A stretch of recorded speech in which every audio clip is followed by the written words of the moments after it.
नमस्कार, मी दीपक आवळे. मागील 14 वर्षापासून भारतीय जनता पार्टीमध्ये माझ्या आणि माझ्या पत्नीचा प्रवास सोबत राहिलेला आहे. भारतीय जनता पार्टीमध्ये झोपडपट्टी आघाडी शहर महामंत्री ते खालच्या लेव्हलपासून मी मोठे झोपडपट्टी आघाडीपर्यंत पद भूषवलेले आहे. मी सर्वात पहिले झोपडपट्टी आघाडीमध्ये उपाध्यक्ष, त्याच्यानंतर महामंत्री, मंडळामध्ये महामंत्री, त्याच्यानंतर शहरावर महामंत्री, त्याचसोबत दक्षिण मंडळाचं पूर्ण झोपडपट्टी आघाडीचं संघटन चालवलं आहे. त्याचप्रमाणे भारतीय जनता पार्टीमध्ये बूथ प्रमुख ते प्रभागाच्या महामंत्री ही पण जबाबदारी होती. त्याचसोबत मी संघटनेच्या फक्त जबाबदाऱ्या चालवल्या नाही, तर संघटनेमध्ये असताना मी असंख्य कार्यकर्ते असे तयार केले आहेत. माझे कार्यकर्ते हे रमाई आवास योजना, रमाई आवास योजना, शबरी आवास योजना, पंतप्रधान आवास योजना जे स्लम क्षेत्रामध्ये चालतात, त्या स्लम क्षेत्रामध्ये त्यांनी चालवले आहे. आपापल्या परिसरामध्ये त्यांनी हे केलं आहे. कोविडमध्ये मोहन भाऊंनी जी जबाबदारी दिली होती का कुणाकडून काही न घेता आपण मदत करायची, त्या अनुषंगाने सुधांशू मध्ये जे भोजन कक्ष चालू होतं, तर माझ्या झोपडपट्टीच्या कार्यकर्त्यांनी माझ्या सहकार्याच्या भरोश्यावर ते सर्व साहित्य उतरवण्याचं परिपक्व काम मी केलेलं आहे. पाठीवर बॅग बांधून आम्ही फवारणी केलेली आहे, पूर्ण प्रभागामध्ये फवारणी केलेली आहे.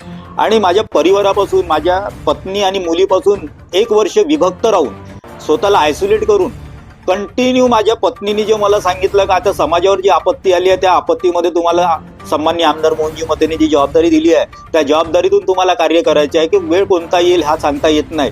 त्या परिसरातून, त्या माध्यमातून मी 1000 रुग्णांना वाचवलंय. माझे नातेवाईक सिटी स्कॅनमध्ये काम करत होते. सिटी स्कॅनमध्ये त्यांना लवकरात लवकर सिटी कसं होईल तो पण प्रयत्न करून त्यांना न्याय मिळवून दिला.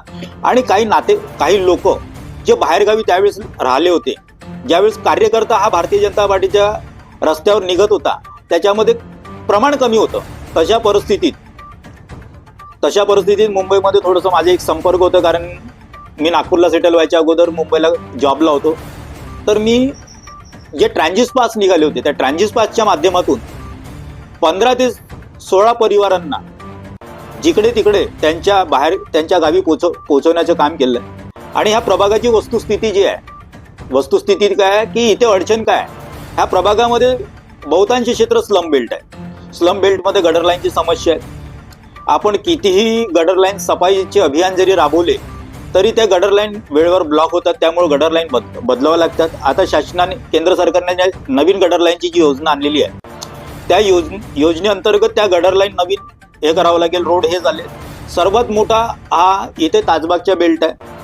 आणि काँग्रेसचे जे काही नेते होते त्या लोकांनी त्यांना अंधारात ठेवलं. भारतीय जनता पार्टीने भरपूर योजना काढल्यात. त्याच्यामध्ये 1900 मध्ये ताजबागचा बराचसा परिसर येत होता, जो त्यांचे प्लॉट कन्फर्म होऊ शकत होते.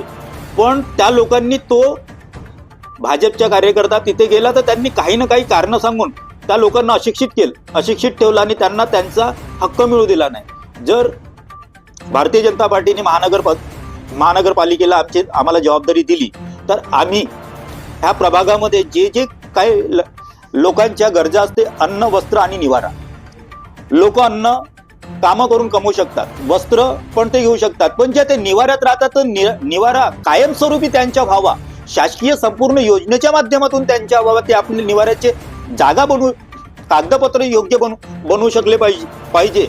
ह्यासाठी मी प्रयत्न करेल, कारण रोड, रस्ते आणि विकास याच्यासाठी सर्वच करणार आणि तो शासकीय निधी देणार आहे. आजही अशी परिस्थिती आहे आमच्याकडे. आम्ही दावेदारी ह्या माध्यमातून करत आहोत की रात्री अपरात्री कुठे जर मय्यत झाली, तर कुणाला शवपेटी लागली, शववाहिनी लागली, तर सर्वात पहिले दीपक आवळे हे नाव आठवणीत येते. आणि रात्री 1 ते 2 वाजता जर मी उठून जरी गेलो तरी माझी पत्नी त्या गोष्टीला मला मनाई करत नाही.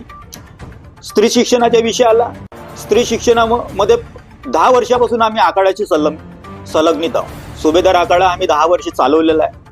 त्याचप्रमाणे आता नवीन आखाडा बागेश्वर धामचा चालवला आहे.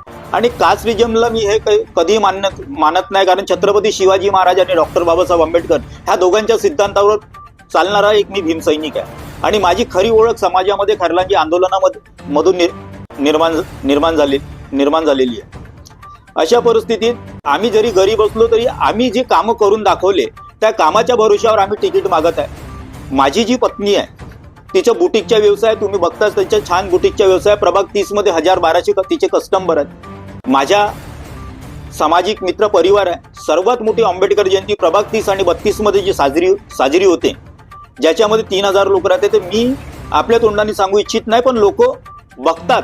आणि डीसीपी ऑफिसमध्ये त्याच्या रेकॉर्ड आहे की आम्हाला 3000 लोकांची आंबेडकर जयंतीची रॅली काढण्याकरता प्रत्येक वर्षीची परवानगी घेते 10 वर्षापासून. तर दीपक आवळेच्या नावाने आणि 1-2दा भारतीय जनता पार्टी झोपडपट्टी मोर्चाच्या नावाने, भाजपच्या नावाने मी ती परवानगी घेतलेली आहे.